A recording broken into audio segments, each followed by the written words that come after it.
The second question, I think we've talked about it a little bit, that's from the Q&A session as well. But I think we need to address it a little bit more. So, uh, Dr. Inkari, when you talked about radiation, you mainly talked about oligoprogression, and you did mention the CINDUS trial. And I kind of want to pull everybody's like, what's the standard of care in your practice for not oligoprogression, for oligoconsolidation? So for our patients in the room, so those are the two terms we use. So oligoprogression, we're waiting for the cancer to grow, and then we radiate the growing site. Oligoconsolidation is where we give therapy, we wait for everything to shrink, and we radiate things that we still see. And what's your practice for oligoconsolidation therapy in targeted oncogenic mutant patients?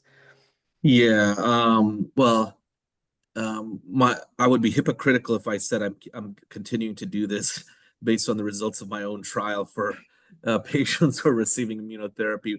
What I will say is I still think it's a legitimate option for patients on TKIs to consolidate. I think the data from MD Anderson, the data from UT Southwestern and City of Hope is just going to make things stronger and stronger.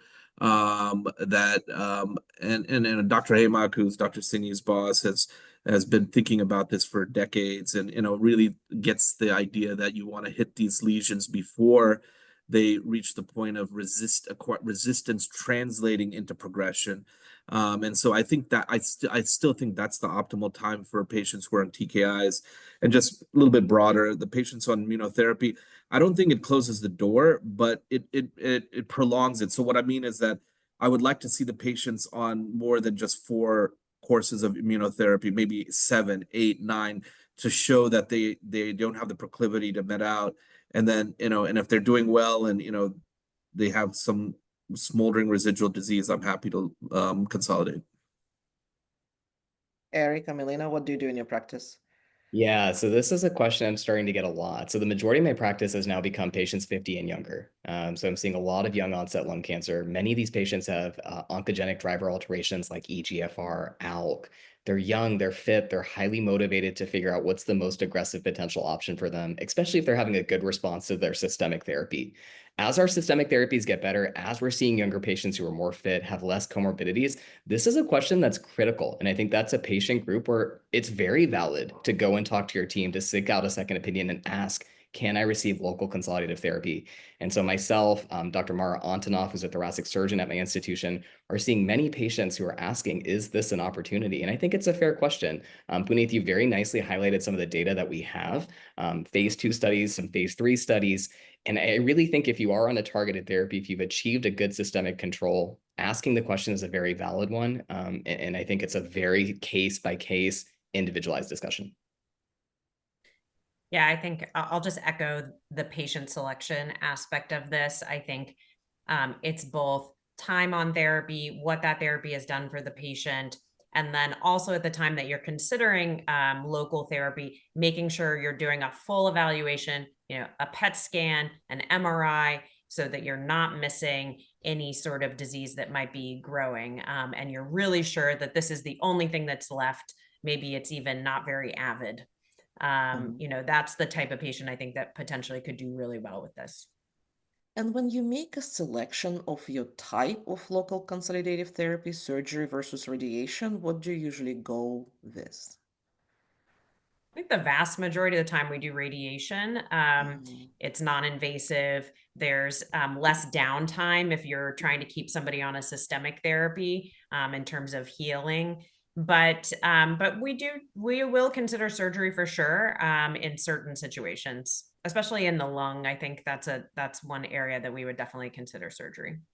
Yeah, I mean, and Dr. Singhi can, he has a great team with Dr. Antonov and company. But, I think our surgeons will, if it's early in the disease spectrum, like because remember, these are marathons, as we've all talked about. Like, I think there's much greater appetite for doing surgery early.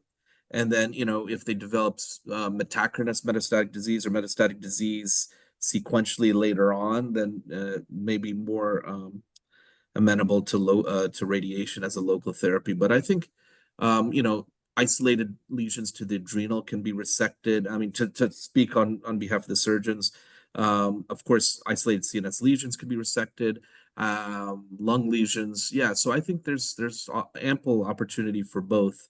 But it needs to be really integrated into a multidisciplinary discussion.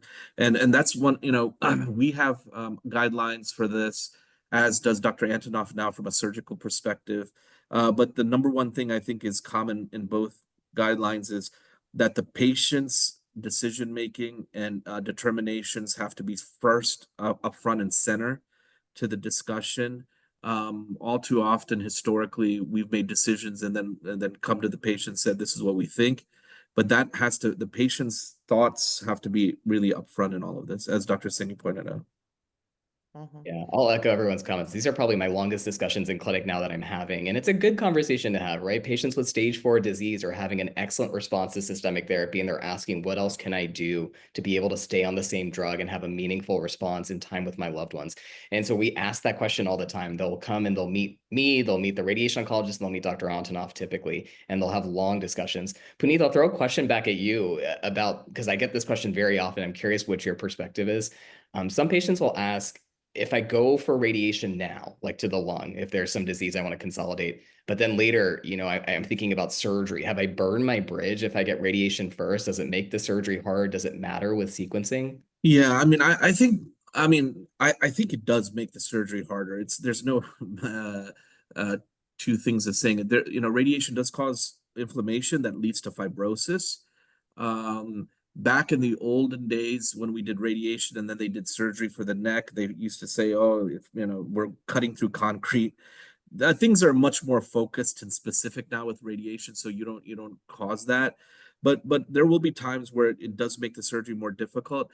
But what I've been told is, the previous situation where we're doing a lot of radiation before surgery was superior sulcus primary lung cancers, and we were doing chemoradiation followed by surgery, and those patients got through it. So again, it's a good discussion to have between the radiation oncologist and the surgeon, is that if for some reason they want to do radiation first, make sure that maybe a dose and a fractionation that may not and a distribution of disease that may not portend to a more difficult surgery down the line.